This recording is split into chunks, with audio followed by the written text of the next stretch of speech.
Hello hello साथीहरू नमस्कार। आज चाहिँ म यहाँ फर्ममा आएको छु, सुँगुर फर्ममा। यो फर्मका सञ्चालक प्रोपाइटर कुमार राईसँग प्रत्यक्ष कुराकानी गर्नेछु। हामीसँग यतिखेर सुँगुरको विषयमै चर्चा गर्नेछौँ। यतिखेर ठ्याक्कै यहाँ 5वटा छ भने यता सानो भर्खर हालेको छ, यहाँ 4वटा।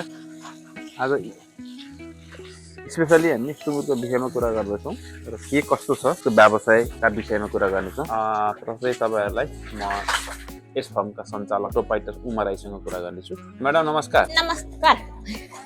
यो यहाँ कतिपय साथीभाइहरूलाई फुलदुनी लाग्न सक्ला, तपाईँ यस्तो हुनहार युवाले चाहिँ यसरी बम्बुर फार्म खोल्नु भएको छ।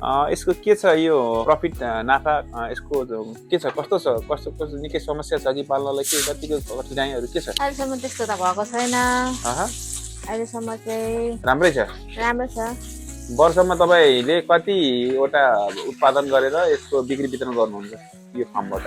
वर्षमा कति भन्ने, अब वर्षमा 2 चोटि बेचिन्छ। 2 चोटि भन्नाले अब एउटा 5 र यहाँ 5 गरेर समग्रमा वर्षमा 2 चोटि बेचिने रहेछ। यता 5 उता 5 भनेपछि वर्षमा 2 चोटि 10 भने 20वटा। यसको के छ, नाफा कस्तो छ? नाफा राम्रै छ, के छ? ठिकै हो, लाग्नै भाग्नु छ।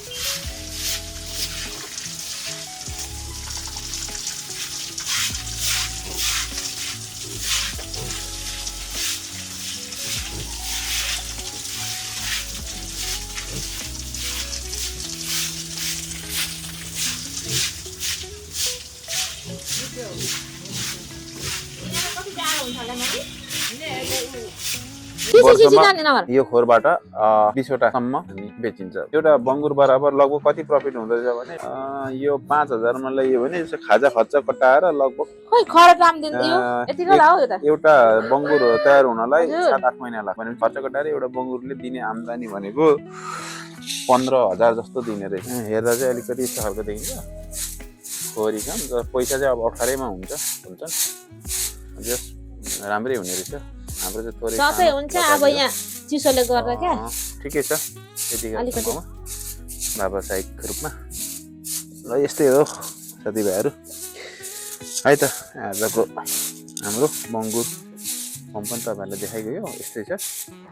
थ्याङ्क यू सो मच, हेर्दै गर्नु होला। एकछिन न, यो सुरुमा निकाल्छु न, लाइक शेयर सब्सक्राइब पनि गरिदिनु होला।